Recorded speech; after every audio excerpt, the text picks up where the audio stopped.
मिथिला जाय मैथिली सब गोटा के प्रणाम करै छी। चलू आइ धनिया पत्ता के चटनी बनबै छी। तो ओहिके लेल पुदीना पत्ता लऽ लेलहुँ हँ, धनिया पत्ता लऽ लेलहुँ हँ, 2 टुकड़ा धातृमे लऽ लेलहुँ हँ, लहसुन, धनिया, हरा मिर्ची और अदरक सब मिक्सी जार में डालि देलिए। ओहिमे जीर, कनी काला नमक, सफ़ेद नमक और सब चीज डाल के कनी 1 चुटकी हींगो डालि देबै तो बहुत स्वाद बढ़िया चटनी के भऽ जायत।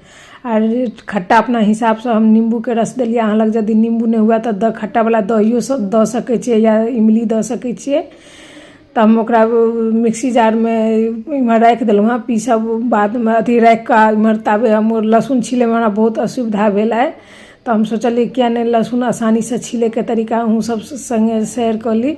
तो एकरा लहसुन के छोड़ा लेलहुँ हँ। पानि दऽ के भीजे ला झाँपि के राखि देलिए। एकरा अहाँ चाही तो भरि रातिओ छोड़ि सकै छियै, नहीं तो 4-5 घंटा यदि छोड़ि देबै भीजै ला तो आसानी से फूल जात। इम्हर हम फूले ला दऽ के इम्हर धनिया पत्ता अथी पुदीना के चटनी बना लेलहुँ हँ। ई चटनी अहाँ के आराम से 1 सप्ताह जात। रोटी, पराठा, भात सबके साथ में बहुत बढ़िया लागत। अहाँ आराम से 1 सप्ताह राखि के ई चटनी खा सकै छी, खराबो नहीं हैत।